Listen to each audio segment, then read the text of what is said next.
ప్రతి నిరుపేద ఎలిజిబుల్ నిరుపేదకి ఇల్లు ఇస్తా ఉన్నాము. ఇన్ని ఘనకార్యాలు చేసినటువంటి మమ్మల్ని ఆదరిస్తారా? ప్రజల్ని 10 ఏళ్ళు అడుగడుగున మోసం చేసి ఎస్సీ ఎస్టీ బీసీ మైనార్టీని అడుగడుగున మోసం చేస్తా మీకెందుకు ఓట్లేస్తారయ్యా? రాష్ట్ర సంపదను దోచుకున్న తీరును చూసి ఓట్లేస్తారా? భ్రమలో ఉండి మాట్లాడుతూ ఉన్నారు. కవిత గారు ఉనికి కోసం పాకులాడుతూ ఉంది. రాజకీయ శూన్యంలో ఉంది ఆవిడ. ఇప్పుడు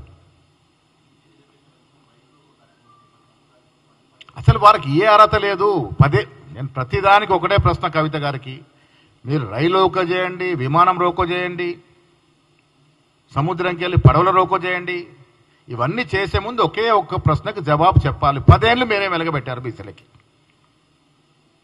10 ఏళ్ళు మీరు ఏ బీసీకి ఏం వెలగబెట్టారు? 10 ఏళ్ళు ఏ మహిళకి సాధికారతకి ఇచ్చారు? ఇవిడికి ప్రశ్నలకు జవాబు చెప్పిన తర్వాత మీరు ఏమన్నా చేయవచ్చు. ఏ ధర్నాన చేయండి, ఏ రోకోను చేయండి.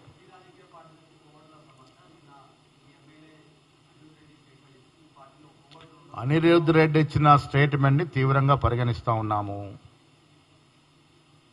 క్రమశిక్షణల విషయంలో ఎవ్వరికి కూడా వెసులుబాటు ఉండదు.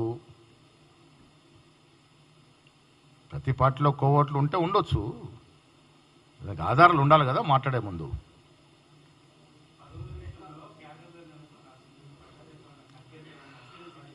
ఖర్గే గారు ఇదివరకే చెప్పినారు, ఆదేశం ఇచ్చినారు. జూలై మాసంలో కార్పొరేషన్స్, బోర్డ్స్, డైరెక్టర్స్ అన్ని కూడా ముఖ్యమంత్రి గారు చేయడానికి కసరత్తు జరుగుతూ ఉంది.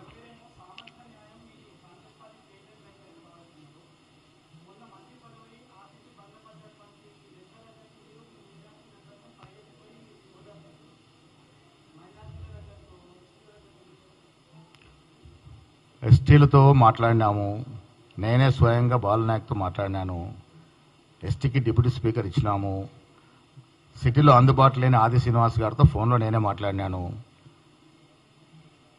మా పార్టీలో సమన్వయంకి కొదవలేదు. అవకాశం రాని వాళ్ళ విషయంలో కూడా పార్టీ జాగ్రత్తగా పరిశీలిస్తూ ఉంది. Thank you.